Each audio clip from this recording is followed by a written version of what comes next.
Bueno, estamos en la hora ya. Les doy la más cordial bienvenida a nuestra primera sesión live de este año 2026. Y el tema que nos convoca el día de hoy, matcha. Es increíble a veces que después de tantos años no hayamos dedicado un live al matcha, siendo que es tan relevante. Bueno, todos los meses vamos abordando distintas cosas y distintas temáticas. Y este mes, la verdad es que es bastante interesante este tema y todo lo que vamos a estar conversando. Para quienes se están conectando por primera vez a uno de estos live, bueno, les comento que por defecto siempre sus micrófonos quedan silenciados, pero cada uno de ustedes los puede activar, en cualquier momento. ¿Ya?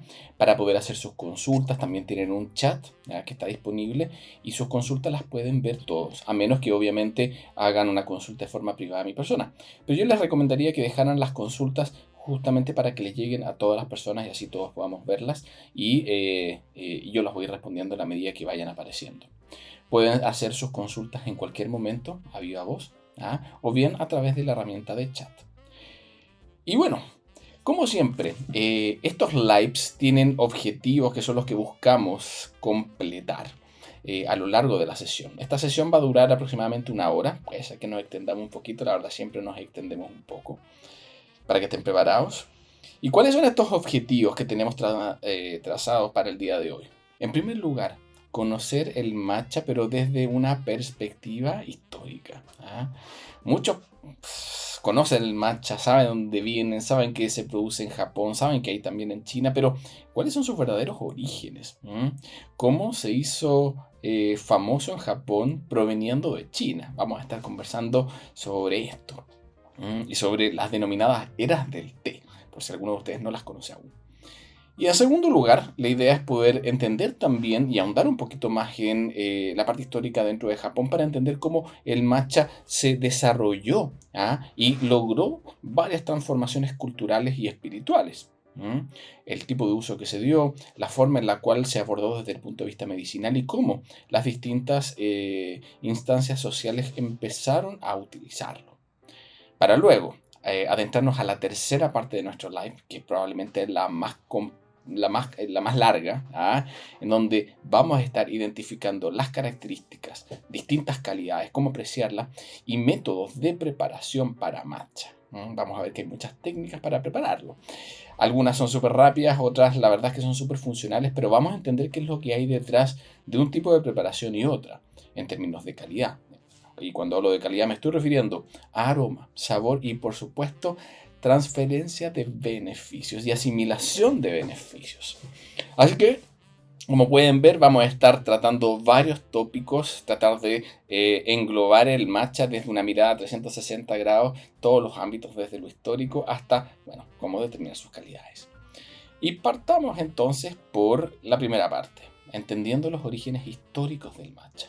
Recuerden que si tienen dudas las pueden ir haciendo directamente, ¿ya? No esperen que haga una pausa ni que llegue al final de un capítulo. La idea es que las vayan haciendo de inmediato, ¿ya? Para irlas respondiendo. Por a viva voz o a través de la herramienta de chat. Bueno, adentrémonos entonces a conocer sobre cómo se originó el matcha. ¿Qué debemos saber en primer lugar? ¿Qué es el matcha? Muchos piensan que el matcha es cualquier té verde pulverizado. Piensan que es un té verde en polvo que se toma, que se consume. La verdad es que es mucho más que eso. El matcha es un tipo especial de té verde que se comercializa en polvo fino y que se elabora a partir de hojas jóvenes de las Camellias sinensis. Es decir, primeras cosechas idealmente. Ojo, existen excepciones a la regla. Existen matchas que son elaborados no en base a las primeras cosechas y por lo tanto hay distintas calidades. Vamos a estarnos refiriendo a eso en mayor profundidad luego. Pero en definitiva, la característica que diferencia al matcha del resto del té es que es un té que por sus características de ser un polvo no se infusiona, sino que se mezcla directamente con agua y se consume completamente la hoja. Bueno, las partes de la hoja en realidad que se consideran en su elaboración. ¿Y esto qué permite? Permite justamente tener un potente sabor, pero además permite transferir una serie de beneficios para la salud porque todos estos compuestos naturales que se traspasan en una cuantía diferente cuando el té es infusionado, en unos casos es súper alta, no se puede comparar a tener un polvo pulverizado a tamaños de partículas tan pequeñitos que logran que la mezcla con el agua traspase una enorme cantidad de beneficios y de absorción. La verdad es que estamos aprovechando mucho más de cada una de estas hojas y además las partes que son consideradas en su elaboración son de mucho mejor calidad. ¿Mm? ¿Qué implica su cultivo? Su producción, uno de los elementos que diferencia es que el matcha cuando es procesado se deja en sombra, los cultivos antes de ser cosechados. Por lo general, dependiendo del tipo de matcha, la calidad que vaya a tener, el momento del año, hay algunos casos que inclusive no se deja en sombra. Obviamente, probablemente los de menor calidad, los sencha de verano o de finales de verano, que se utilizan principalmente para uso culinario. Pero un verdadero matcha y un matcha de buena calidad va a dejarse el cultivo en sombra durante aproximadamente 2 a 3 semanas normalmente. ¿Por qué? ¿Esto qué es lo que logra el dejarse en sombra? Logras que la última parte del desarrollo de las hojas, que justamente antes de la cosecha es cuando más crecen las hojas, lo que haces finalmente es limitar casi un 70% de los rayos solares que llegan. Y ello desencadena de que en esta última etapa donde normalmente las hojas crecerían más, la verdad es que pasa lo contrario. Se detiene un poquito el crecimiento, se mantiene y se concentra fuertemente toda la química que está presente y que se utiliza muchas veces como motor de este crecimiento.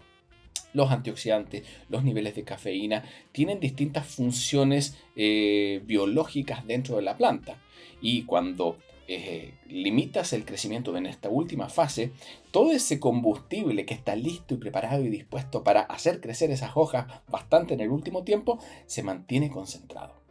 Y no se reutiliza y se mantiene allí, lo cual energéticamente hace que la planta sea mucho más vigorosa y que concentre una alta cantidad de, bueno, todos los químicos que normalmente están en un té verde.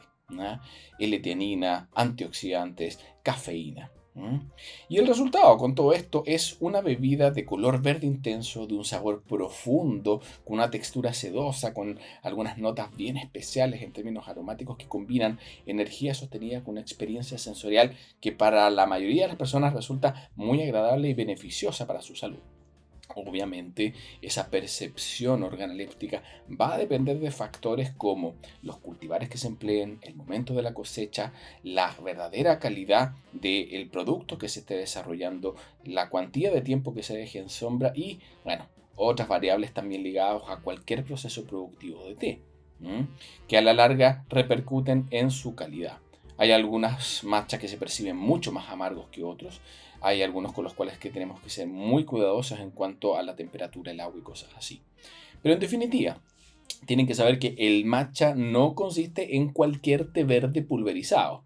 En términos bien técnicos, el matcha corresponde a una variedad de té japonés llamada tencha, que es el té que se deja en sombra y al cual se eliminan todas las partes que no son verdes de la hoja.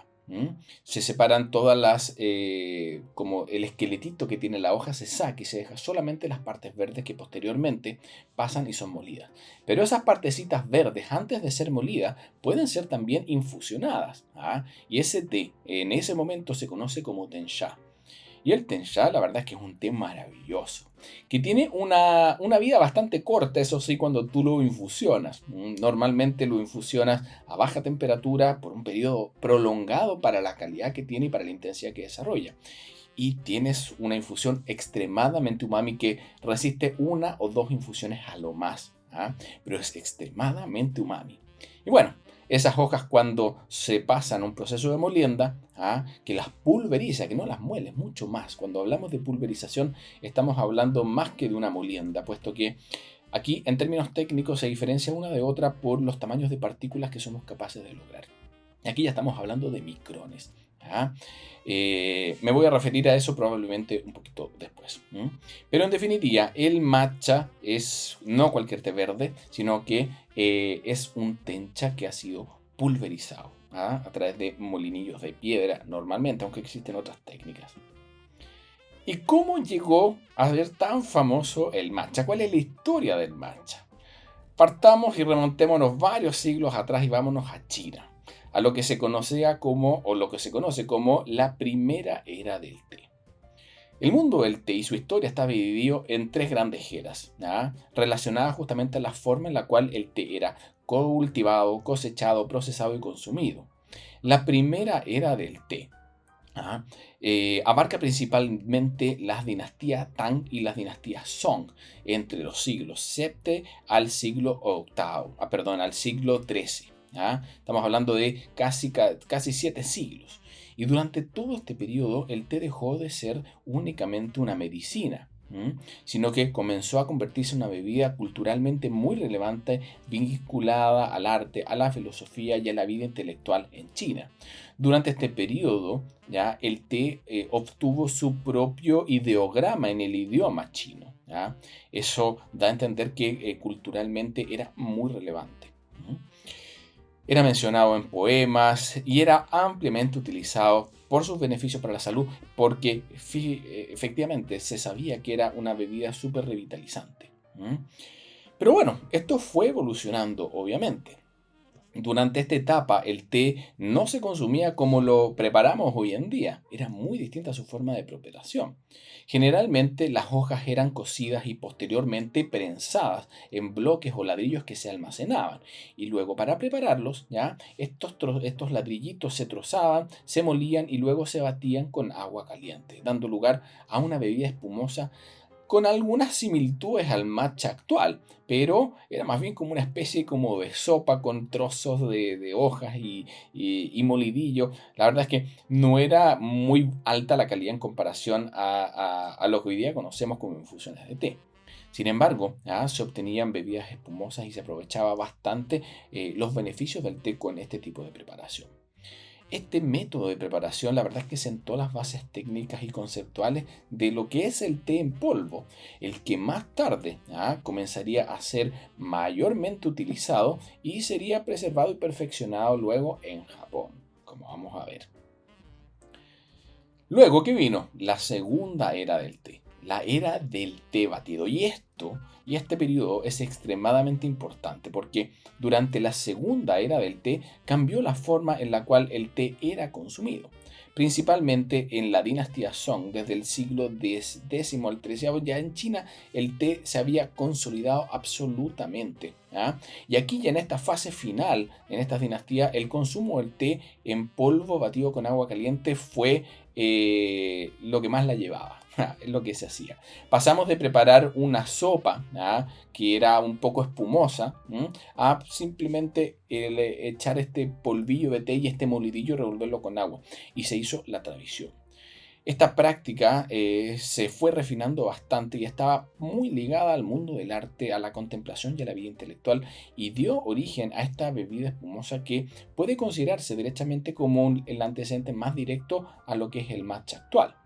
No se trabajaba con las mismas técnicas, no se alcanzaban los mismos grados de pulverización. Aquí estamos hablando de molidillos muchas veces hechos a mano. Sin embargo, los principios eran bastante similares y empezó a popularizarse durante esta segunda era esta forma de empezar a consumir el té. Luego, con la llegada de la dinastía Ming en el siglo XIV, esta forma de preparar el té fue reemplazada por la infusión de hojas sueltas, que es el método que conocemos hoy en día, y durante este periodo ya empezó a cambiar muchísimo. La preparación era mucho más simple y el batido desapareció progresivamente en China, mientras que en Japón esta tradición seguía siendo preservada y perfeccionada. Aquí decía la segunda era del té, la verdad es que aquí falló el título, debía ser la tercera era del té, que es el té infusionado. Y esto, ojo, no solamente cambió la forma en la cual se preparaba el té, sino que la tercera era, derechamente, dio paso a que se desarrollaran muchísimas técnicas de producción, porque durante la tercera era del té, al pasar de este té en polvo a una infusión como lo que conocemos hoy en día, se empezó a experimentar bastante con los esquemas productivos y esto dio lugar a distintos perfiles aromáticos dependiendo de qué es lo que hacíamos con las hojas. Se dieron cuenta de que si simplemente las dejabas al sol, tornabas los tés en tés súper dulces y dio lugar a lo que es la producción de los tés blancos hoy en día. Mientras que si las aplicabas a un golpe de calor, las hojas se mantenían verdes y los efectos eran muy distintos. Te ayudaba mucho, por ejemplo, a la concentración, a la meditación y cosas así. Mientras que aquellos tés que se dejaban reposar algunos días y que cambiaban de color y se oxidaban, daban lugar a perfiles más robustos y a beneficios diferentes. ¿Ah? Y cuando se dejaban derechamente fermentar y madurar durante mucho tiempo, ¿ah? Bueno, daba lugar a notas muy distintas en términos de aroma y sabor y beneficios en el largo plazo también muy distintos. Y durante esta tercera era el té fue básicamente como el momento en el cual empezaron a surgir las distintas técnicas de producción y las distintas tipologías y variedades que, bueno, luego a lo largo de los siglos se fueron haciendo famosas. ¿Ya? ¿Qué más? ¿Cómo viajó el té finalmente en polvo a Japón? Bueno, aquí tenemos que remontarnos entonces a los siglos en los cuales el té era consumido aún de esta forma. Y entre los siglos XII y XIII, monjes budistas japoneses que viajaran a China para estudiar el budismo zen entraron en contacto con la práctica del té del polvo justamente en los últimos momentos en los que esta práctica todavía se ejecutaba en China, antes de que al siglo siguiente ya comenzara la preparación infusionada de las distintas variedades. ¿Ya? Y bueno, llevaron esta forma de preparar el té, llevaron semillas de té consigo, ¿ya? Y también llevaron conocimientos sobre cómo se cultivaba, cómo se preparaba y todo el significado espiritual que existía detrás del consumo de esta bebida milagrosa en China. Y bueno, y esto gatilló de que esta fuera la forma en la cual se adoptara originalmente el consumo del té en un inicio en Japón. Y esta tradición en Japón, la verdad es que encontró un terreno absolutamente fértil, porque el té en polvo fue adoptado en todos los monasterios. Era una herramienta que se consideró muy buena para favorecer la concentración y la vigilia durante la meditación, que era muy importante en todos los templos budistas. Y de esta forma se inició un proceso de preservación y de transformación, ¿ah? Hacia la forma de preparar esta bebida que daría origen posteriormente al matcha como una expresión cultural profundamente ligada al mundo japonés, a las ceremonias de té y y a todos los ámbitos culturales que el té y el matcha fue abarcando dentro de Japón. ¿Ah? Porque fueron varios, no solamente el consumo de matcha en la ceremonia del té, sino que hay varios otros hitos. Bueno, hasta ahora ya entendemos entonces de que lo que es el matcha, sabemos que el matcha originalmente no fue concebido en Japón, sino que fue concebido en China. Aprendimos sobre las tres eras del té, ¿ya? Y cómo justamente a finales de la segunda era el té fue llevado a Japón y se llevó consigo la forma tradicional de prepararlo en ese momento en China. Y dio lugar a todo este misticismo en relación a este té tan especial que posteriormente se fue transformando en lo que es el matcha. Veamos ahora cómo se desarrolló el matcha en Japón y cómo fue abarcando distintos ámbitos culturales y sociales. ¿Mm? Derechamente, en el año 1191, la persona que llevó las primeras plantas está documentado que fue un monje budista llamado Eisai, y quien regresó de China tras estudiar budismo zen durante la dinastía Song.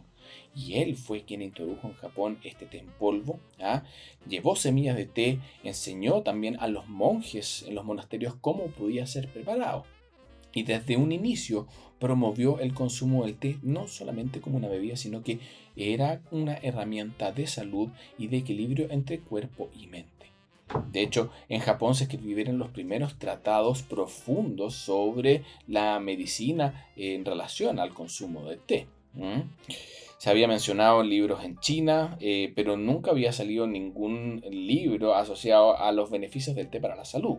Los japoneses fueron los primeros que se enfocaron en ello. En los monasterios zen, derechamente, ya el matcha, ¿ah?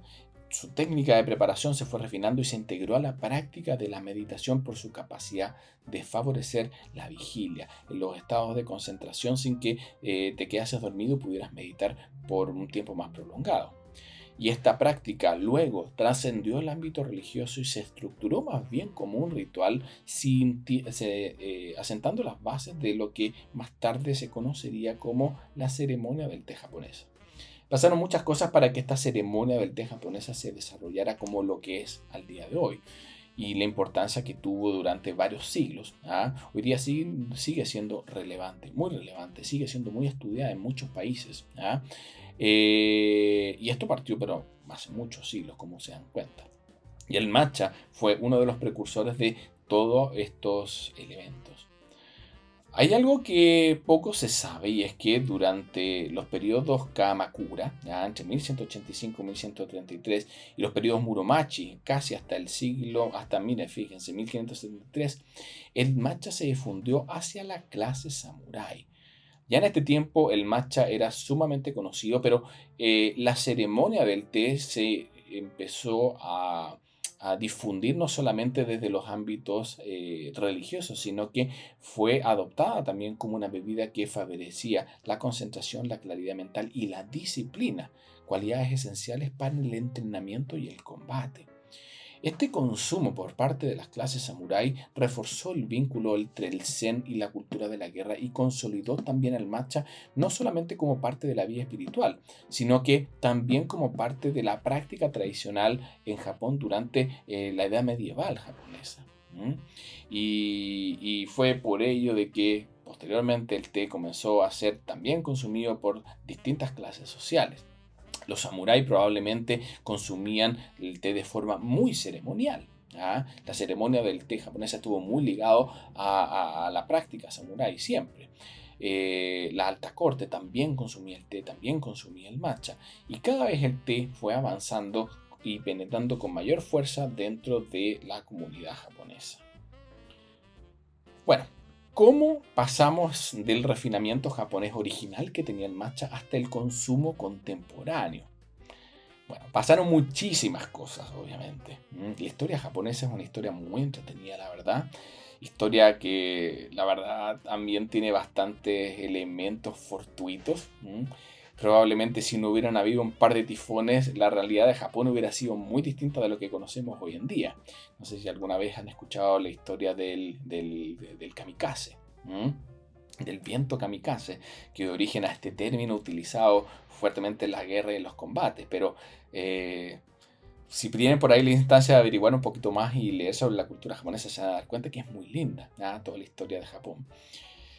Volviendo a nuestro tema, ¿cómo se fue refinando este consumo tras la adopción del matcha en Japón? Este continuó evolucionando y perfeccionándose justamente en cuanto a cultivo, procesamiento, el dejar las hojas en cuánto tiempo dejar las hojas en sombra, en qué momento cosechar. La verdad es que se dieron cuenta de que los tés plantados en distintos lugares daban, al igual que en cualquier parte del mundo, diferentes resultados en términos organolépticos. ¿Ya? Durante los siglos siguientes se desarrollaron también técnicas clave como el sombreado de las plantas, la selección de hojas jóvenes y la molienda lenta en piedra. Todos estos métodos intensificaron el color, el gusto umami, ahí dice sabor umami, debiese ser gusto umami, y la textura fina del matcha. Me refiero a gusto umami porque lo umami, al igual que lo dulce, lo salado, lo amargo o lo ácido, son gustos básicos que componen el sabor y es una de las componentes del sabor, porque el sabor la verdad es que se compone de varios otros elementos, gustos básicos, notas aromáticas y sensaciones táctiles en boca. ¿Ah? Por eso hice ese pequeño alcance.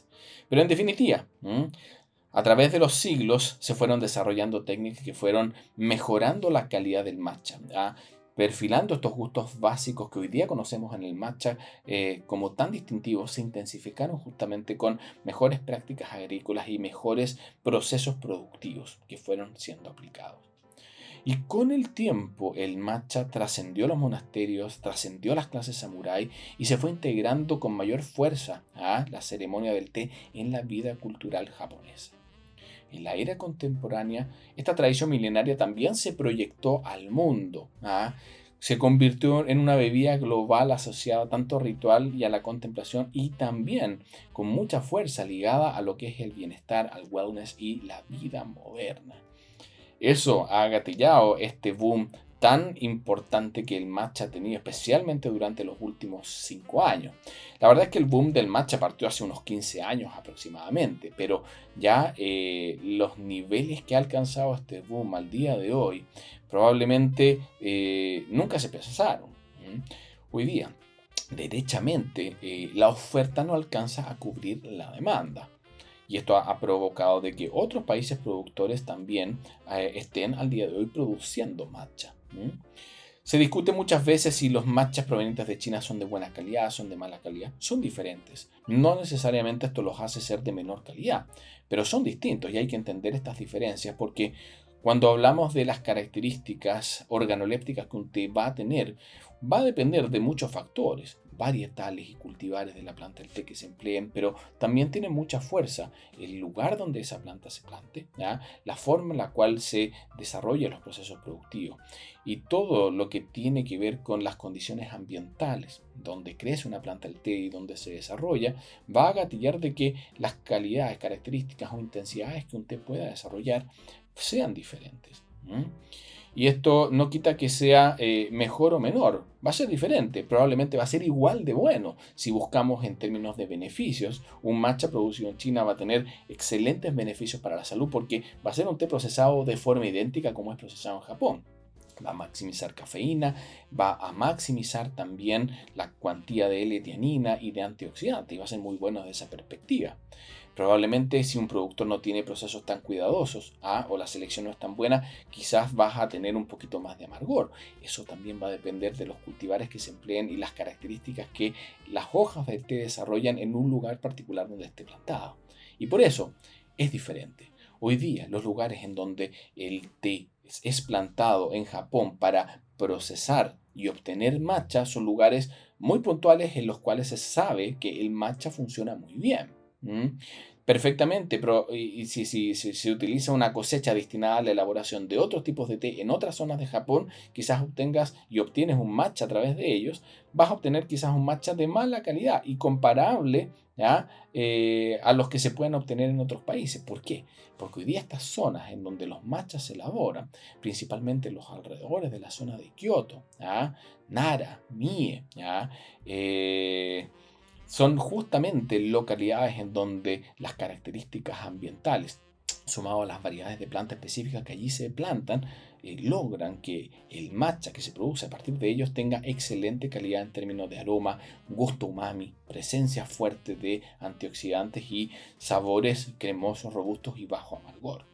Y es lo que denota a los matchas de buena calidad. Pero volviendo al tema de China versus Japón, no se queden con la idea de que únicamente los matchas provenientes de Japón son buenos matchas, porque puedes encontrar buenos matchas en todas partes. Es más probable que encuentres malos matchas, eso sí, en China. Es muy poco probable que encuentres malos matchas en Japón. Pero a lo que quiero llegar es que no hay que descartarlo, especialmente en un momento en donde la oferta es tan poco, no es dinámica, no puede crecer al ritmo como ha crecido la demanda y eso ha provocado quiebres justamente y que los proveedores hoy día de matcha derechamente no estén aceptando nuevos clientes. Cuando se habla de que hay una crisis en la producción del matcha, esto es real, créanme. Yo estuve hace poco tiempo en Japón y visité muchas plantaciones de matcha, conversé con productores de grandes empresas dedicadas a la producción de matcha y también con pequeños productores y la verdad es que no dan abasto. Tienen sus producciones ya vendidas antes de que siquiera empiece el año siguiente, ya la tienen completamente vendida y no están simplemente aceptando nuevos comercios. Así que mucho ojo con eso, porque toma tiempo.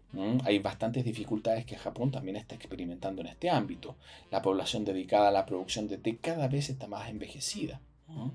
El trabajo que requiere la producción de estos tipos de té también es alto y no puede llegar y destinarse cualquier plantación para producir matcha. ¿Por qué? Porque no funciona así.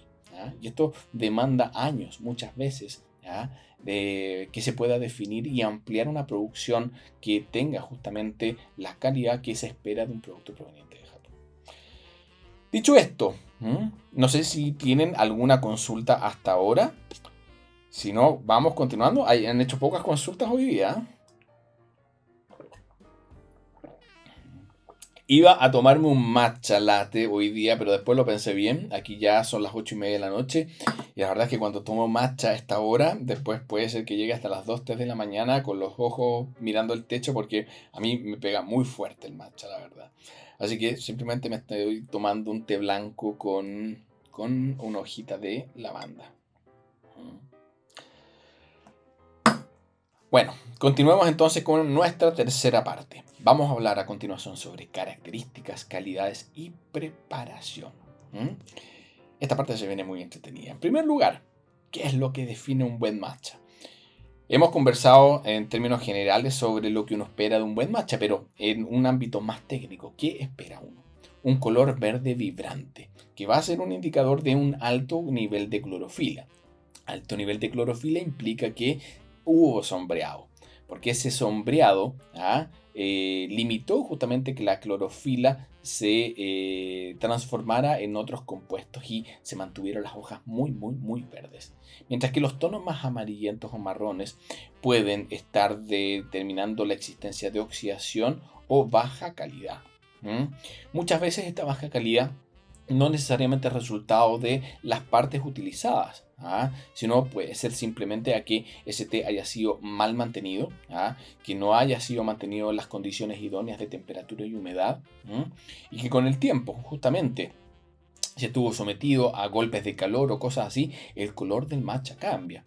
El matcha debiese ser consumido durante un año luego de que es producido, un año y medio a lo más, si es que está muy bien envasado y aislado y almacenado. Si no, sufre cambios y pérdidas organolépticas, especialmente en lo que respecta al color.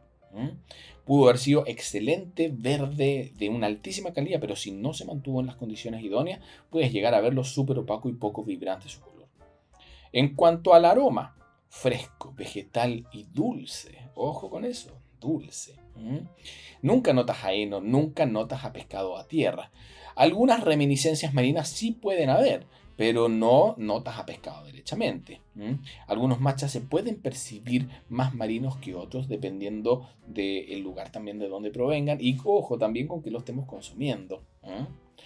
En cuanto a gustos básicos, lo más importante dentro de un buen matcha va a ser el nivel de gusto básico umami que seamos capaces de percibir. Y esto va a depender también de variables como los cultivares que se emplean en la elaboración de los matchas. Hay distintos cultivares que se emplean para ello. El té más utilizado, el cultivar más utilizado en Japón es Yabukita, que tiene notas vegetales. No se usa generalmente para la elaboración de matcha, porque si bien es umami, no es tan umami como otros, como Samidori, Saimidori o Goku, que sí tienen un mucho mejor desempeño porque uno espera y busca que un matcha tenga un gusto básico umami intenso y también un dulzor y bajo amargor. Y ese tipo de cultivares, por lo general, que se dan en algunas zonas muy específicas de Japón, permiten justamente de que estos elementos de gusto sean percibidos con intensidad. ¿Qué más? En cuanto a amargor, también es esperable que pueda haber algo de amargor, especialmente en los que son de calidades medias a bajas, los más culinarios. Y esto va a depender muchísimo también de cómo también lo estés preparando. O sea, puedes estar preparando el mejor matcha del mundo, de mejor calidad, pero si le echaste el agua hirviendo, olvídate de que no te va a quedar amargo, te va a quedar amarguísimo y no lo vas a poder disfrutar y lo vas a odiar y vas a pensar que es terrible. Siendo que bien preparado puede ser que se muestre de una forma muy distinta, con unas notas aromáticas a mantequilla, notas vegetales, notas dulces y elementos así. Hay una consulta acá, déjeme verla. ¿Un té hecho con té matcha tiene mayor concentración de antioxidantes que un té de infusión? Sí, sí.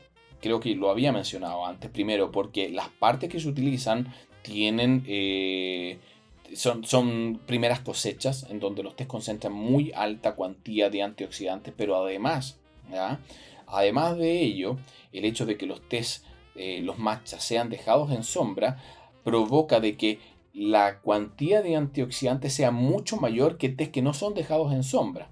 ¿Por qué? Porque los antioxidantes funcionan como combustible para el crecimiento de las hojas y los brotes y su transformación y apertura. Son el combustible para el crecimiento. Y cuando los tés son dejados en sombra, tú limitas, porque como no hay energía disponible a través del sol, la fotosíntesis no puede tener lugar al mismo ritmo como se venía suscitando antes. Y esto va a dejar que este combustible se mantenga concentrado en cuantías altas y no se utilice. Y dentro de ese combustible, dentro de ello, están los antioxidantes. Y eso va a gatillar que la cantidad de antioxidantes de un té sombreado y producido como matcha sea mucho más alta que un té que pudiera también infusionarse. Y en tercer lugar tienes el hecho de que al estar combinado en polvo, la transferencia de lo que finalmente tu cuerpo va a estar asimilando va a ser mucho mayor. Cuando se traspasan los químicos de un té al agua, eso se va a traspasar respetando justamente de que este té no te quede amargo, no te quede malo, ¿ya? Y vas a alcanzar un cierto grado también de saturación de estos químicos en el agua. Por lo general nunca se logra una saturación plena. Tendrías que dejarlo mucho tiempo, muchas horas y quedaría asquerosamente amargo, ¿ya? Y nadie lo disfrutaría. Pero cuando infusionas un té, estás limitando también la cuantía de químicos que tú estás traspasando en cada infusión. Puedes traspasar en varias infusiones, que es lo que se hace, y vas a estar aprovechando esa química de mejor forma. Pero comparativamente a mezclarlo con el agua, en que se disuelvan todos esos químicos de forma muy eficiente que los absorbas, va a provocar de que tu cuerpo los asimile en una cuantía mucho mayor.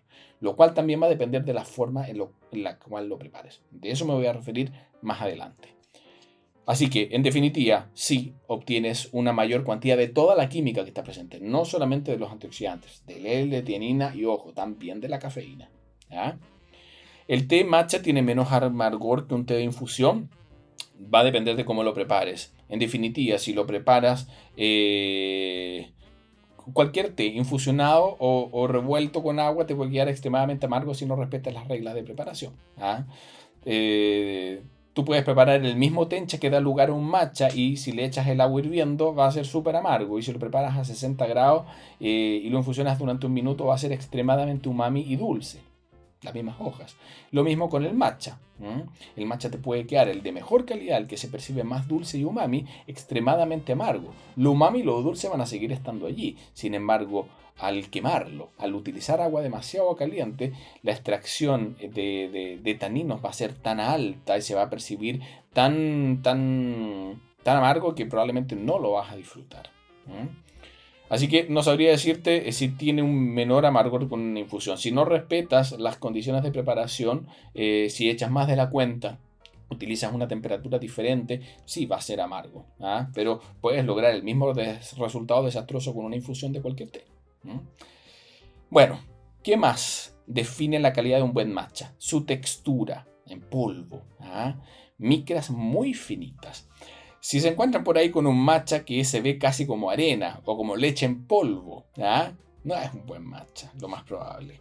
Y esto tiene también relevancia, no sé si está en la presentación, por eso me voy a referir a esto ahora. Los tamaños de partículas que un matcha pueda tener también va a definir la calidad y el grado de absorción de nutrientes. Los matchas ceremoniales, generalmente las molientas en piedra son súper lentas y alcanzas tamaños de partícula con piedras y con moldes muy especializados, muy bajas.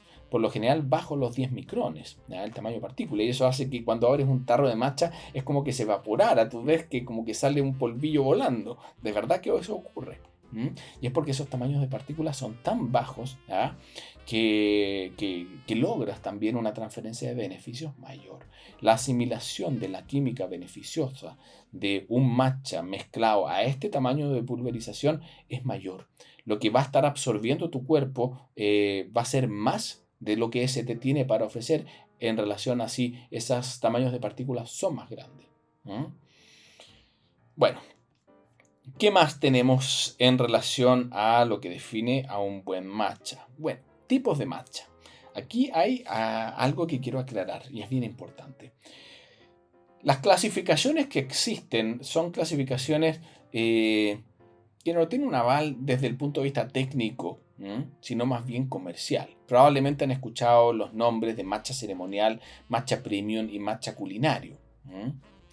En general, nadie en Japón vende matchas culinarios o matchas premium ni utilizan ese tipo de nombres. Matcha ceremonial muchas veces sí, porque en términos comerciales sí se ha identificado que las mejores calidades son ceremoniales. Pero desde un punto de vista técnico, los procesos de elaboración son similares, solamente de que las etapas del proceso productivo en algunos casos no se consideran del todo, los tamaños de partículas no son tan bajos porque los molidillos de piedra no son los de mejor calidad, pero en términos comerciales funcionan muy bien y tienen muy buena relación precio, ¿ya? Porque también es bastante el trabajo que hay detrás de una molienda artesanal de té. Si bien hay moliendas también industriales a través de los mismos molinillos de piedra, ¿ah? La verdad es que, bueno, cuando se hace de forma artesanal en tiempos más prolongados para que los tamaños de partículas sean más pequeñitos, bueno, eso demanda mucho tiempo y encarece mucho el producto. Y hay variables como si se deja en sombra o no se deja en sombra, el momento del año en el que ese té es procesado, finalmente va a determinar estas calidades comerciales que existen. Pero el proveedor que está desarrollando ese producto está preparando matcha. Matcha de verano le va a llamar. Matcha preparado o matcha sin sombreado. Y probablemente eso va a terminar en los almacenes comercializándose como matcha culinario, porque es un matcha que va a tener una cantidad de antioxidantes menor, al no haber sido dejado en sombra y también al ser, por ejemplo, elaborado no con las primeras cosechas. Mientras que aquellos elaborados con las mejores cosechas, ya en los mejores lugares y con las técnicas más tradicionales y con la mayor calidad, va a dar lugar a los productos más caros que existen en el mercado, que generalmente utilizan este nombre ceremonial. Generalmente, en términos comerciales, lo más conveniente es buscar opciones premium, es decir, no ceremoniales que tengan una muy buena relación de calidad en relación a precio. ¿Qué más? Bueno, tal como dice aquí la presentación, esto es más bien una distinción comercial basada principalmente en la calidad sensorial, el uso recomendado y el rango de precio. El rango de precio es lo que más lo define. Lo que se vende como ceremonial por lo general, los costos en el origen pueden triplicar o cuatriplicar lo que sería una clasificación intermedia o premium, ¿ya? Y puede llegar a ser quizá 6 o 7 veces más caro que uno culinario o 10 veces más caro que uno culinario, ¿ya? Es decir, alguno producido sin sombreado o con un mínimo sombreado y producido no en primavera sino que a fines del verano. Esas denominaciones ayudan a orientar a los consumidores según la experiencia que buscan y el propósito de uso, pero lamentablemente son términos que muchas veces se han dogmatizado un poquito y hay gente que busca productos para sus negocios, por ejemplo, que sean ceremoniales pero que tengan súper buen precio para poder venderlos. Pero lo más probable es que termines comprando productos que no son ceremoniales y que creas que son ceremoniales porque te están diciendo que lo son. Y tienes que saber que hay relaciones de precio y diferencias de precio súper grandes.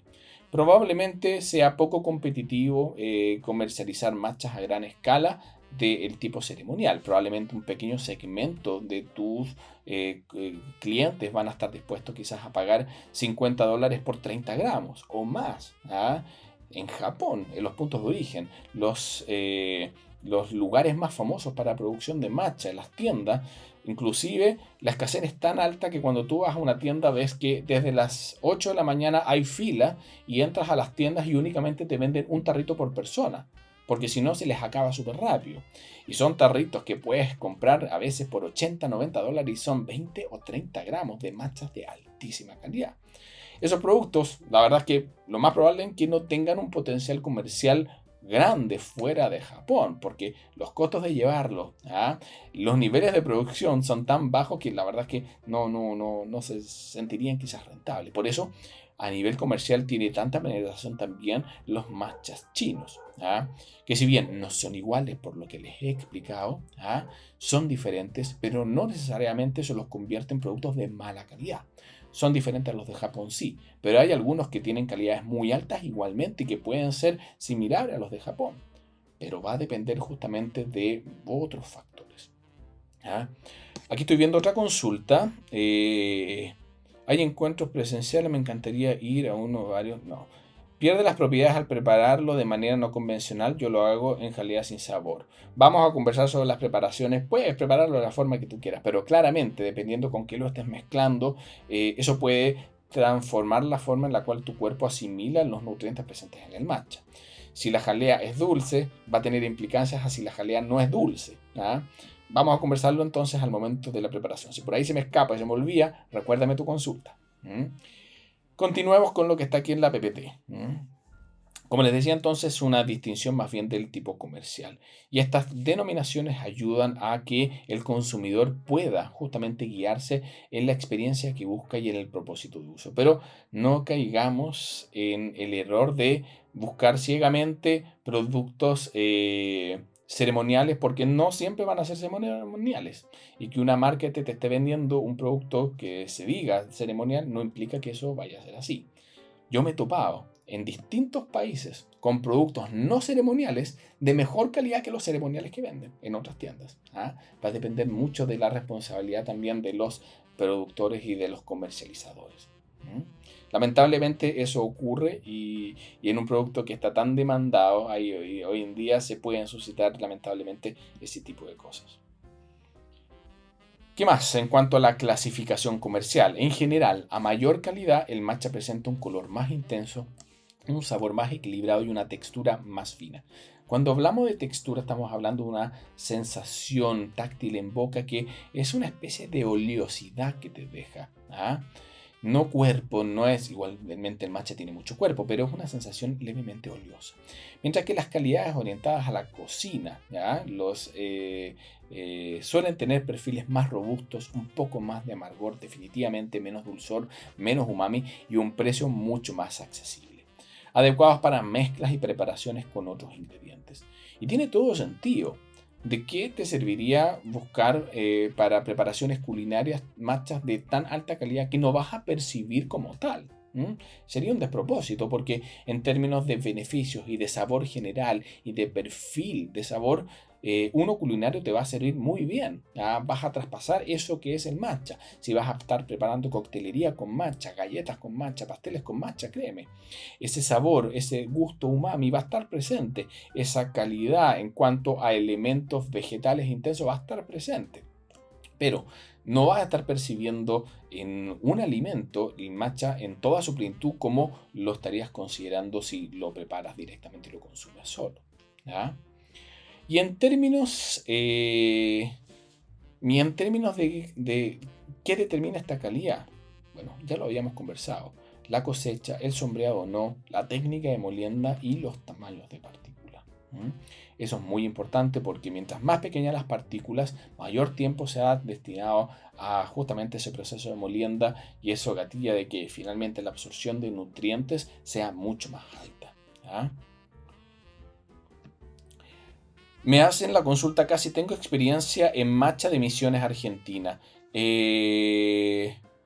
he probado matcha proveniente de Argentina. No sabría decirte si es que es matcha verdaderamente o si se trata de un té verde molido. Lo más probable es que sí están replicando los procesos productivos.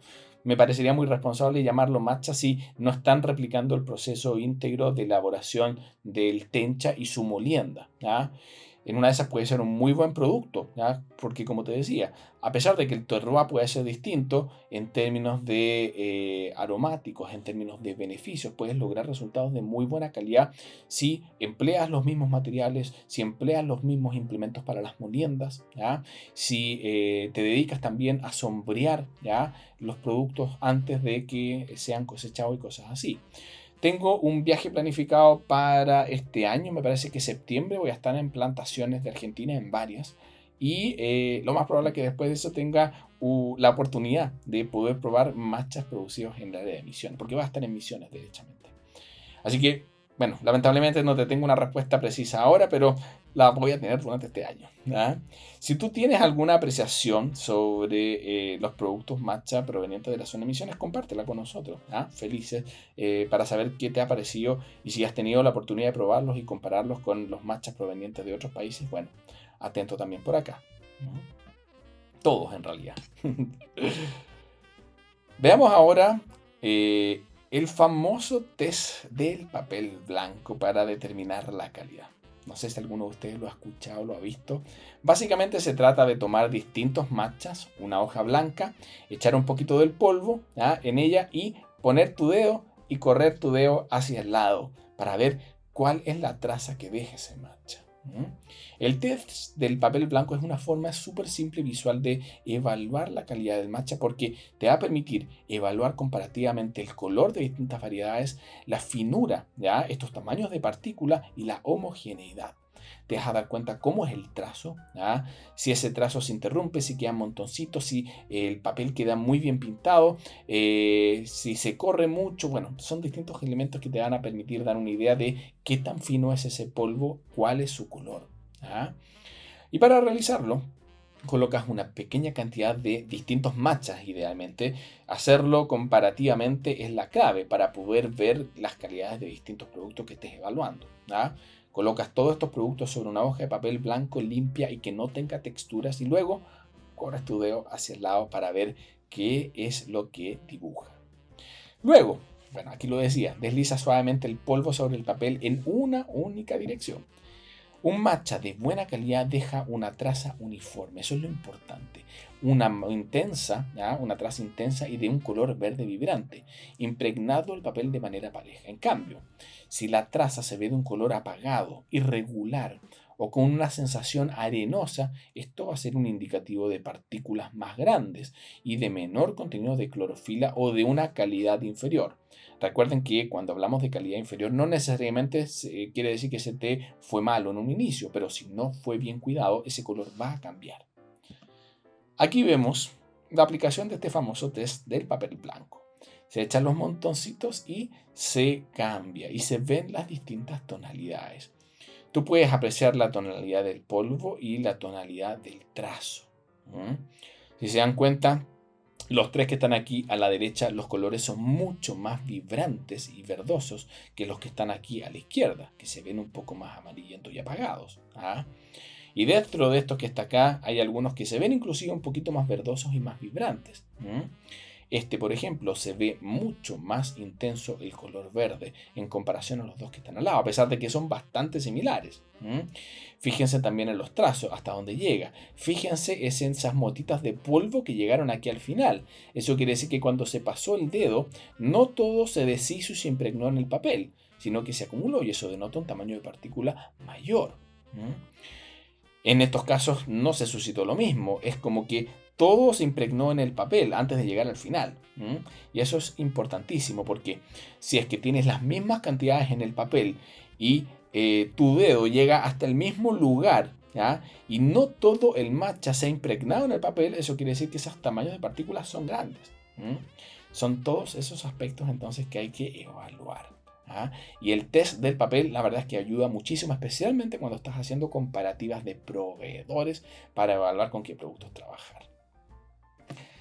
Bueno, antes de continuar con los métodos de preparación, coméntenme si tienen alguna duda.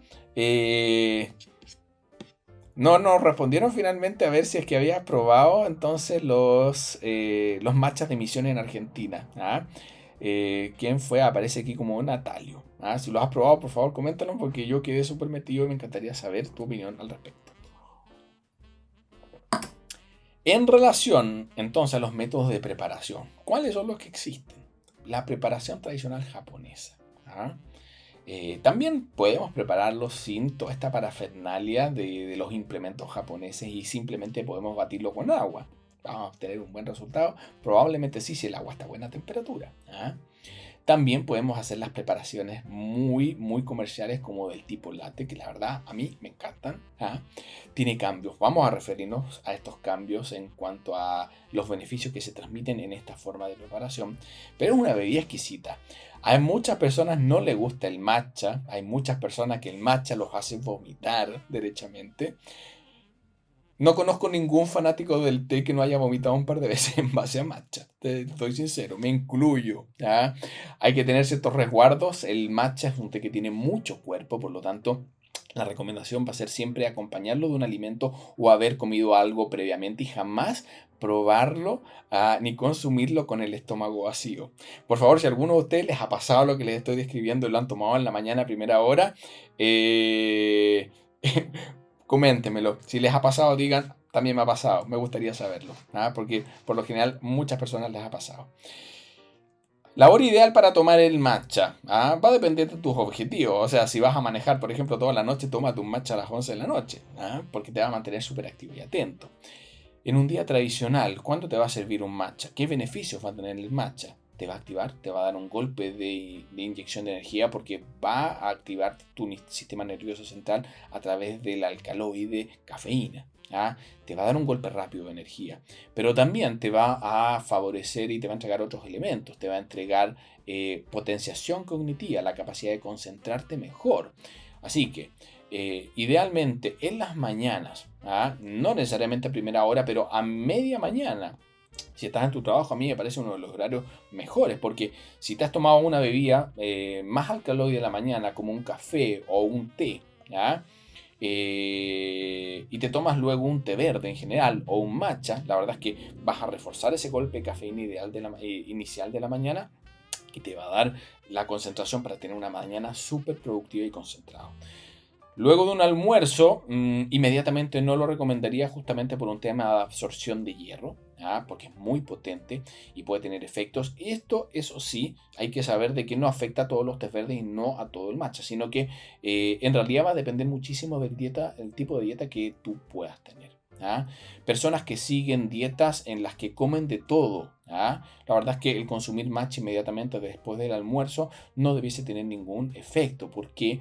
Porque el matcha y las altas concentraciones de antioxidantes específicos que existen en el té verde no inhiben la absorción del hierro ferroso, que es el que está presente, por ejemplo, en las carnes.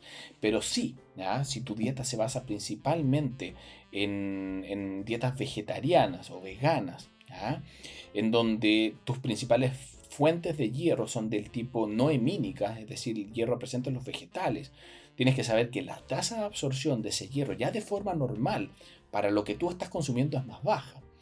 Por mucho que estés consumiendo betarragas o espinacas que son altas en hierro, la cuantía que tú vas a estar absorbiendo de ese hierro férrico, que es distinto al hierro ferroso de las carnes, es más baja. Normalmente 20-25% del contenido de hierro en las carnes tú lo absorbes.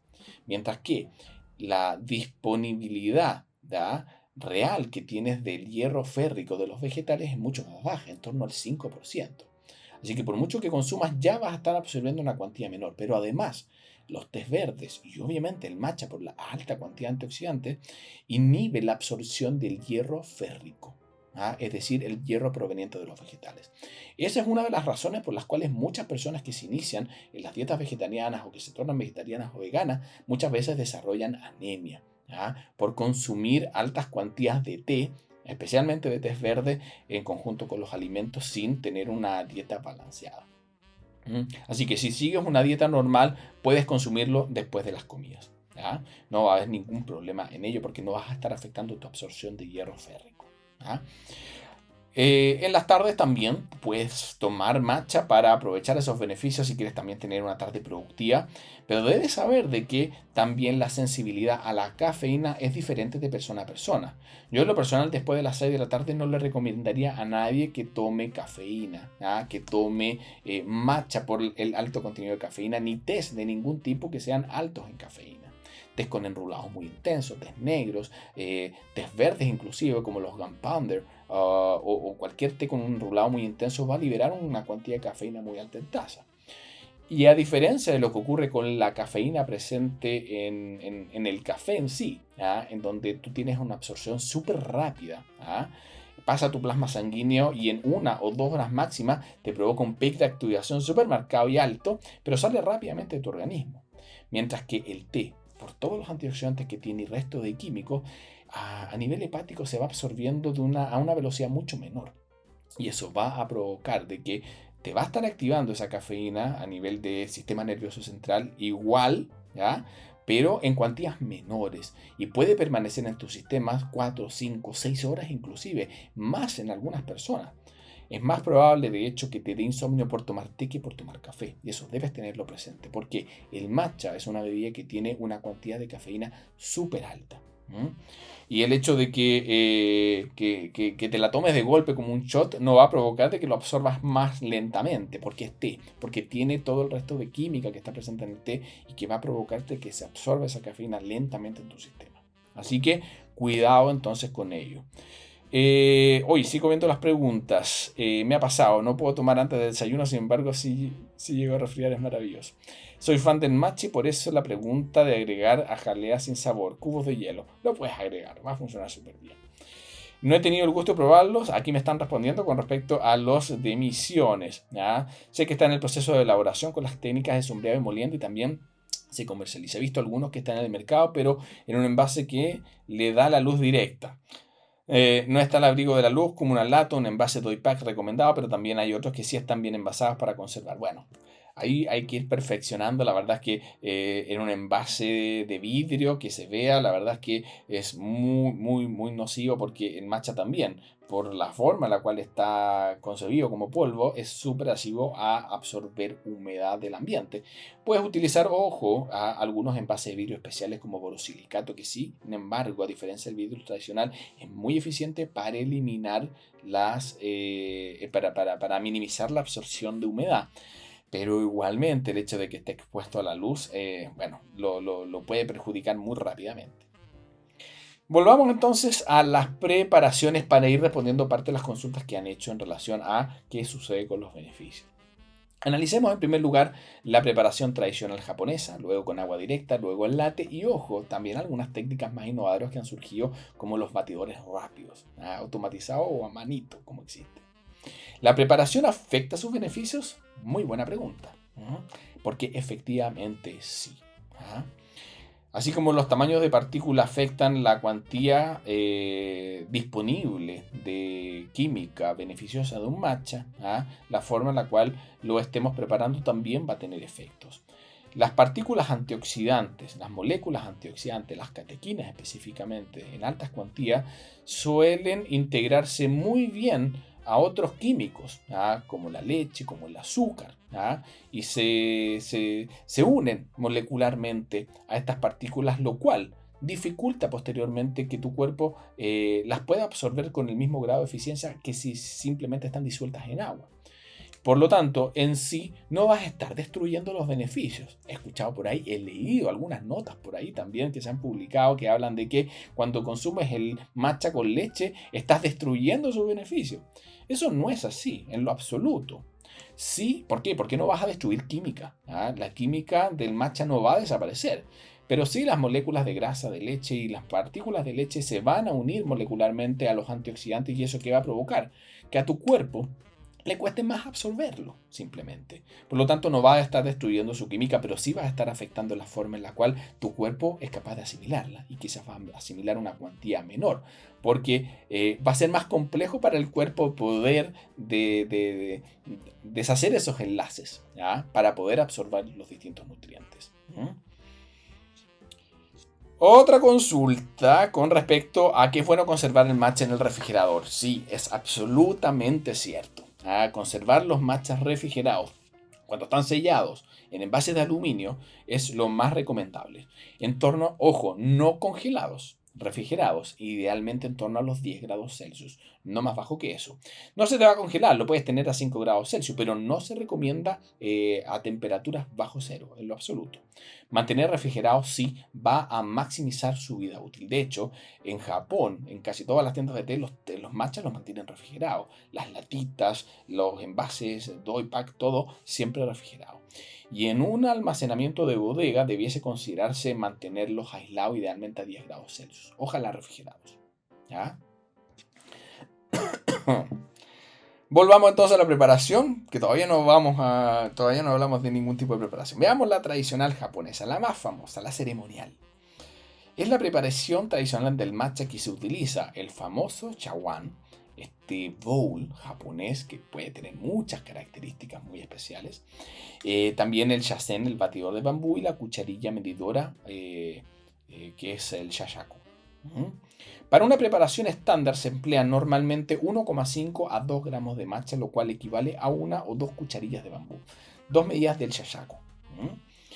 Y previamente lo ideal es tamizarlo para evitar grumos. ¿Qué quiere decir tamizarlo? Pasarlo por un pequeño filtro ¿ya? Con el mismo shayaku se va moviendo para que pase y se transforme en un polvillo muy fino. Lo mismo que se hace en pastelería con las harinas para que se disuelvan rápidamente o hagan grumos. Bueno, lo mismo se hace con el matcha antes de prepararlo. El matcha, lo ideal es batirlo con 60 a 80 ml de agua. Muchas veces, entre 60 y 80 gramos.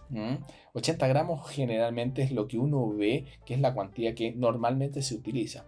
¿Por qué? Porque el agua en ciertas condiciones, un litro de agua a 4 grados Celsius pesa 1 kilogramo.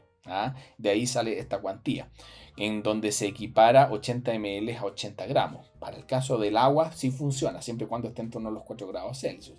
Si estamos a distintas alturas, a distintas temperaturas, eso va a variar un poquito. A lo que voy es que distintos líquidos tienen no necesariamente el mismo peso que el agua. Va a depender de su densidad. Así que normalmente temperaturas de 70 a 80 grados Celsius y aquellos que son de más alta calidad o de tamaños partículas más bajos, 60 grados inclusive. Y esto suele pesarse o medirse para mantener entonces las consistencias en las preparaciones. Los batidos también, con el shazen, se realiza con movimientos rápidos e incontrolados, por lo general en forma de W o en forma de M. Bueno, lo mismo. De esta forma obtienes una bebida súper homogénea con una textura súper suave y lo más importante, con una espuma fina en la superficie. Veamos los implementos y vamos a conversar y ahondar un poquito más en la famosa espuma de la preparación del matcha ceremonial y por qué es tan relevante. Bueno, este es el famoso shazen, el chawan y el shayaku. Con esto se saca el matcha, el polvito, y se agrega aquí al bowl. Repasemos un poquito más sobre las cantidades requeridas. 1 a 2 medidas del shayaku, con 2 gramos, 1 a 2 gramos aproximadamente. Tienes que tamizarlo previamente, es lo ideal. De esta forma vas a estar facilitando la preparación luego libre de grumos. ¿Qué viene a continuación? Agregamos el matcha sobre el chawan. El chawan idealmente precalentado con agua caliente, no el chawan frío. Es decir, le echamos agua caliente, descartamos esa agua caliente y lo dejamos ahí y echamos el polvito cuando ya está tibio. De esta forma, posteriormente agregamos el agua. ¿Y qué vamos a provocar con ello? Porque es importante el templado del chawan. Vuelvo una lámina atrás. Porque si tú directamente echas una cuantía baja de agua, que es lo que normalmente se utiliza, dentro de este chawan, que en términos de volumen representa un volumen muy bajito, si esa agua particularmente está a 70 grados o 60 grados Celsius y el chawan no está templado, vas a provocar por convección una disminución muy fuerte de la temperatura que puede llegar a que baje 20 grados fácilmente. Si está a 60 grados, puede ser que el hecho de trasvasijar esa agua al chawan frío, más si es que no está a temperatura ambiente, está más frío de lo normal, va a bajar la temperatura y la percepción sensorial no va a ser buena, no va a ser la idónea. Así que para que esa agua que va a estar a 60 grados o 70 grados se mantenga a esa temperatura, es necesario entonces templar nuestro chawan. Agregamos entonces el agua. ¿Cuánta agua? Va a depender también del tipo de preparación ceremonial que estemos haciendo. En el mundo del matcha se puede preparar el koi-sha o el usu-sha. El usu-sha es la preparación tradicional donde el matcha no es espeso, se puede beber. Uno lo toma y se ve como un líquido espumoso. Pero en la ceremonia del té se hacen dos tipos de preparaciones. Primero te preparan un preparado de matcha, valga la redundancia, muy espeso, que se llama koi-sha, en donde la misma cantidad de matcha se prepara en la mitad del agua. Y eso lo torna súper espeso y es un té que además se comparte con el resto de los asistentes a la ceremonia. Y luego se hace la preparación individual del usu-sha, que es la que aparece aquí en las condiciones. 60 a 80 grados Celsius, 60 a 80 gramos de agua, que equivalen normalmente a 60 a 80 mililitros. Se agrega la totalidad del agua y luego batimos con vigor la mezcla. Y cuando hablamos con vigor, derechamente estamos hablando de que los movimientos hacen de que tu mano prácticamente no se vea. Se ve ahí como lo están viendo en la cámara, como que mi mano no queda fija. tiene que lograrse eso. El movimiento tiene que ser vigoroso durante 30 segundos o un minuto rápidamente. La mano se te cansa. La muñeca tienes que de verdad precalentarla antes de preparar varios matchas. ¿Y cuál es la relevancia de lograr una preparación que resulte espumosa como la que estamos viendo acá? ¿Qué es lo que sucede en la práctica cuando tú revuelves el matcha con este implemento, el Shazen? Está provocando una separación de varios químicos que están presentes en el matcha. ¿Ah? Y esa separación de químicos, especialmente unos químicos llamados saponinas, que están presentes en los tés verdes, en todos los tés en realidad, cuando tú haces esa separación, ¿ah? Y lo vas revolviendo de esa forma súper vigorosa, las saponinas comienzan a separarse y a concentrarse y se entrelazan con las moléculas antioxidantes formando la espuma. Por lo tanto, la espuma son principalmente saponinas y en ese proceso, de la misma forma en la cual molecularmente los antioxidantes se pueden unir a la leche o al azúcar, aquí lo que logramos es unirlos a las saponinas. Y el hecho de que se unan a las saponinas en esta espuma va a provocar de que la asimilación del beneficio sea mucho más veloz. Es decir, si tú simplemente lo preparas con agua, vas a tener una buena química que va a absorber tu cuerpo. Pero si está realmente espumoso tu matcha con todas esas saponinas separadas y que van a concentrar una cantidad de antioxidantes alta, eso va a provocar de que cuando lo tomes, la absorción de todos esos antioxidantes presentes en conjunto a las saponinas se absorban rápidamente en tu cuerpo. ¿Y eso qué va a provocar? Una maximización de la absorción de los nutrientes más beneficiosos, los antioxidantes que están presentes. ¿Ah? Por eso es tan relevante, porque también dentro de toda la química que tú vas a estar absorbiendo con mayor fuerza va a estar la L-teanina y eso va a provocar que todos estos efectos positivos del matcha se maximicen. Por eso es tan relevante entonces la utilización de los implementos adecuados. ¿Ya? Aquí hay una consulta, disculpen, de Anita, que se tiene que retirar. Esto creo que sí va a quedar disponible en la página web de The Institute y a partir de la próxima semana, me parece, por si no puedes alcanzar a terminar de verlo ahora. ¿Ya? Así que no se preocupen, siempre estos lives quedan disponibles en nuestra web la semana siguiente. Bueno. Terminado entonces con la preparación tradicional japonesa y la relevancia que tiene en términos de absorción de los nutrientes, pasemos a analizar qué sucede en otro tipo de preparaciones como cuando se mezcla con agua directa y no se revuelve con los implementos o cuando se hace una preparación del tipo latte. En la preparación simple con agua, bueno, se mezcla en una taza o vaso mediante agitación manual, a veces sin tamizado, yo recomiendo siempre tamizarlo, ¿ah? Ni con un batido controlado, a veces una especie de coctelera, lo mueves un poquito, bueno, funciona, ¿ah? Te va a quedar una bebida verde, sin espuma, pero va a ser igual muy beneficiosa, te va a activar, créeme que te va a activar, va a tener igual cuerpo, va a traspasar L-teanina, vas a traspasar cafeína y todos los nutrientes, ¿ah? Pero probablemente no va a estar absorbiendo una cuantía tan alta. Esto también suele generar una bebida menos homogénea y una integración del polvo también que puede ser un poquito más irregular. Vas a tener que batirlo bastante bien porque puede ser que también si lo dejas reposar un poco se produzcan separaciones de fase y de que parte del matcha, especialmente si el matcha no es homogéneo, ¿ah? Ese polvo, puede ser una parte decante porque pese mucho. Eso es una de las particularidades que también tienen los tamaños de partícula altos. Como pesan harto, pueden decantar, a diferencia de los matchas de mayor calidad que tienen partículas más pequeñas que se integran rápidamente muy bien en el agua y no decantan. ¿Ah? El matcha latte, por otra parte, combinas el té con leches animales o vegetales. Por lo general haces una preparación súper concentrada. ¿Ah? Tienes la leche caliente, agregas el concentrado de matcha y finalmente terminas agregando alguna espuma batida, espuma de leche, muchas veces con un poquitito de matcha encima. La verdad es que son súper ricas. Pero hay que saber que la leche y los endulzantes en general tienden muchas veces a dominar en términos de sabor el perfil del matcha, que queda un poco relegado. Utilizar un matcha ceremonial para mezclarlo con leche no te lo recomendaría jamás porque vas a perder parte de esos elementos aromáticos que son tan particulares y emocionantes de percibir justamente en las preparaciones más tradicionales. Pero un matcha de buena calidad, inclusive también un matcha culinario, ¿ya? Te puede funcionar muy bien con preparaciones de tipo latte. De hecho, los culinarios son los que más se recomendarían para las preparaciones de latte, a menos que quieras uno que sea realmente intenso. Realmente intenso. Y en eso, bueno, un matcha de buena calidad te va a funcionar igual, aunque bastaría, la verdad, con un matcha del tipo culinario.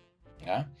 Eso sí, hay que tener en consideración, como se los mencioné, que cuando tú preparas el matcha en esta forma, ya sea solo con agua, o utilizas endulzantes o lo mezclas con leche, la absorción de nutrientes se va a minimizar un poco.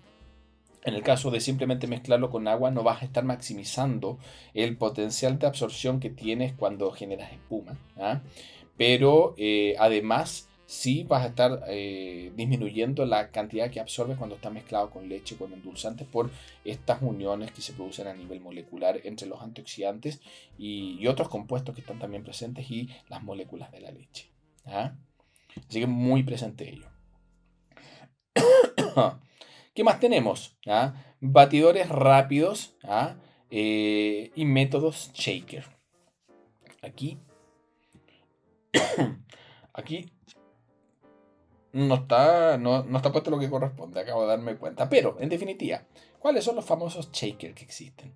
Son batidores que son como estos típicos revolvedores de batidos proteicos y de batidos que se utilizan en los gimnasios, que tienen una membrana aquí, en la parte media, no se ve lamentablemente en esta imagen, que los hace súper eficientes para las preparaciones rápidas. ¿Por qué? Simplemente echas el agua, que puede ser caliente o fría, y la echas, y el hecho de que tenga esa membranita que evita los grumos, cuando tú lo revuelves, en 30 segundos vas a obtener igualmente una bebida bastante espumosa, especialmente si la preparas a una temperatura apropiada. Mientras más frío esté, va a ser menos propenso a desarrollar espuma, debes saberlo. Así que si lo vas a preparar en el gimnasio con agua fría, no te va a quedar tan bien como si lo revolvieras con un shazen en un shawan. Tienes que saberlo, pero si el agua está tibia, lo más probable es que obtengas un nivel de espuma bastante mayor a que si lo preparases directamente con agua. Así que desde ese punto de vista son prácticos, son súper rápidos. Tú puedes llevar tu matcha ahí, la verdad es que va a estar súper aisladito, simplemente en tu oficina, donde sea, le echas un poquito de agua a la temperatura correcta y te va a quedar una preparación espumosa de bastante buena calidad. Y de estos shakers, bueno, esta es la versión más manual. Hay algunos también que son un poquito más robóticos, por decirlo de alguna forma. No sé si valdrá la pena invertir en algo así, cuando en realidad ya con un buen shawan y un buen shazen puedes obtener un resultado óptimo en cuanto a la asimilación de los nutrientes. Y ya para comenzar a finalizar este live, queridos amigos, me quería referir brevemente hacia la tradición, la elección y la conciencia en relación al consumo del matcha en nuestros días. La calidad del matcha se elige según el objetivo. Y esto porque quiero mencionarlo nuevamente, puesto que si vamos a cocinar o vamos a mezclar, la verdad es que ¿para qué vamos a gastar más en algo que no vamos a poder percibir su calidad como es? Por lo tanto, los matchas más accesibles van a funcionar muy bien cuando estemos buscando hacer preparaciones con leche o cosas así. Para disfrutar una buena taza conviene una calidad superior, y para una experiencia realmente excepcional se requiere un matcha de alta gama con mayor complejidad y obviamente un precio acorde. Un matcha premium, un matcha de buena calidad a un precio competitivo, va a ser más que suficiente para obtener una buena experiencia, buenos beneficios en cualquier tipo de preparación, sin necesariamente tener que estar gastando 3 o 4 veces lo que obtendrías, por ejemplo, a través de un verdadero matcha ceremonial, que son bastante más caros, pero les aseguro, la calidad lo amerita. O sea, realmente valen la pena porque vas a sentir notas no tan vegetales y una complejidad organoléptica mucho mayor. Quizás esa es la mayor diferencia en comparación a un premium tradicional. Va a ser muy buena la cantidad y la cuantidad de beneficios que va a tener, pero en uno ceremonial, la complejidad de aromas, las notas a mantequilla, las notas dulces, las notas cremosas, los elementos vegetales, sutiles, van a ser de muy buena calidad. Y eso es una de las distinciones más grandes que existen. Del mismo modo, hay que tener presente que la preparación también va a definir un resultado final, tanto en sabor como también en términos de absorción de nutrientes. Así que respetar las proporciones, las temperaturas del agua y los métodos de batido te van a permitir maximizar esos sabores, esas texturas y los beneficios que buscamos del matcha, especialmente cuando se trabaja con matchas de mayor calidad. ¿Ya? Y bueno, amigas y amigos, hemos llegado al final de nuestro live y todo lo que teníamos pensado para abordar el día de hoy. Conocimos la historia del matcha, cómo se originaron, cuáles fueron las eras del té y en qué momento el matcha pasó desde desde China hacia Japón, para luego analizar cómo se desarrolló y cómo se hizo parte de la cultura japonesa con mucho mayor fuerza en muchos ámbitos, ¿ya? Religiosos y culturales, ¿ya? Cómo evolucionó hasta lo que es el matcha hoy en nuestros días y bueno, todo lo relacionado a su preparación, su calidad y y todo lo que respecta a cómo poder apreciarlo y maximizar la absorción de sus beneficios, que son muchísimos. Es un producto, es un superalimento porque efectivamente es súper palpable cómo te puede afectar el ánimo en el corto plazo inmediatamente cuando lo tomas. En algunos casos te puede dejar así como súper acelerado porque es una cuantía de cafeína con L-teanina alta. Te va a ayudar mucho para concentrarte, para leer. La verdad es que es muy beneficioso también en el largo plazo porque el tipo de antioxidantes que el matcha posee son de los mejores antioxidantes que existen en la naturaleza, que van a tener efectos en el largo plazo muy buenos para tu sistema cardiovascular. Y personas que consuman a lo largo de toda su vida este tipo de antioxidantes de forma normal y de forma constante, lo más probable es que lleguen a la edad adulta con un sistema cardiovascular mucho más robusta en comparación a personas que no han consumido a lo largo de su vida este tipo de nutrientes. Bueno, quiero ver si es que hay más dudas, Natalio. ¿Cuál sería el mejor maridaje en pastelería con el matcha o matcha latte? Maridajes dulces definitivamente para los matchas lattes. ¿Ah? Siempre que estemos hablando con pastelería, cosas dulces, pero hay que saber que a veces dulzores muy intensos ligados, por ejemplo, a dulces de leche pueden exacerbar algunos elementos más marinos, mientras que los dulzores frutales pueden funcionar un poquito mejor. Dulces muy intensos pueden desencadenar de que se perciban más marinos que vegetales los matchas. Ojo con eso. ¿Ah? En general los matchas funcionan muy bien con las carnes, con los caldos, con las carnes no tan cocidas ni condimentadas, carnes cocidas, por ejemplo, aves, pescados, sushi, funcionan muy pero muy bien. Bueno, la línea de los blends funcionales modernos con matcha. ¿Qué opina de los blends de matcha con puer, naranjo, limón, en el caso que busquemos un blend funcional digestivo más energía suave? Bueno, hay que tener ahí cuidado en primer lugar con el nivel de cafeína que quieres absorber. El matcha tiene un nivel de cafeína alto. El puer es un té con un enrulado bastante intenso y que también tiene cafeína niveles medio alto algunas veces. Así que ojo con esa combinación desde ese punto de vista. Son en algunos casos los antioxidantes similares entre puer y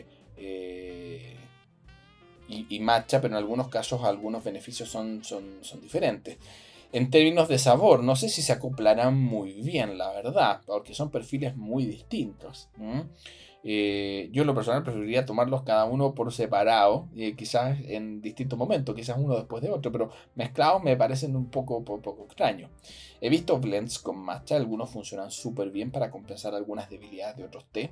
Por favor, está el Genmaicha, que es el té verde japonés que está mezclado matcha con arroz tostado inflado, pero también existe una versión que se llama Eliri Genmaicha, que es el mismo Genmaicha, pero mezclado con matcha. Es muy rico, la verdad. Y a mí, la verdad, me sorprende muchísimo porque el Genmaicha tradicional es un té que tiene una cuantía súper baja de cafeína y un sabor tostado muy robusto. Y cuando lo mezclas con matcha en esta versión Iri Genmaicha, obtienes justamente lo que le faltaba al Genmaicha. Conservas esos elementos de sabor tradicionales del Genmaicha, que es súper tostado, rico, agradable, pero lo compensas con una cuantía súper alta también de antioxidantes y de cafeína. Así que la verdad es que se puede experimentar, porque eso también es un blend en base a matcha. Hay que analizarlos bien, hay que analizar pros y en contra y cuando se mezcla y cuando se blendea. En definitiva, tienen que haber consistencias en ámbitos sensoriales, tienen que haber consistencias en ámbitos de aroma y sabor y también de beneficios. Que no se traslapen, eso es lo ideal. No te va a servir de nada mezclar un matcha con algún ingrediente que tenga, por ejemplo, el objetivo de bajarte las revoluciones o tranquilizarte, sabiendo que vas a tener una cantidad de cafeína alta, ejemplo, que son errores que a veces también se cometen porque únicamente se busca la integración desde el punto de vista de sabores o aromas que parezcan como combinaciones innovadoras, pero muchas veces se cometen errores. Bueno, amigas y amigos, perdón, nos pasamos 20 minutos. Siempre sucede, ¿ya? Por eso siempre doy el aviso al inicio. Y tienen que saber que este live va a estar disponible entonces en la página web de The Instituto Latinoamérica a partir de la próxima semana. ¿Ya? Que estén muy pero muy bien. Y a quienes no han probado el matcha aún, los invito a que lo hagan. ¿Ya? Que estén muy pero muy bien. Nos vemos en una siguiente ocasión. Chao, chao.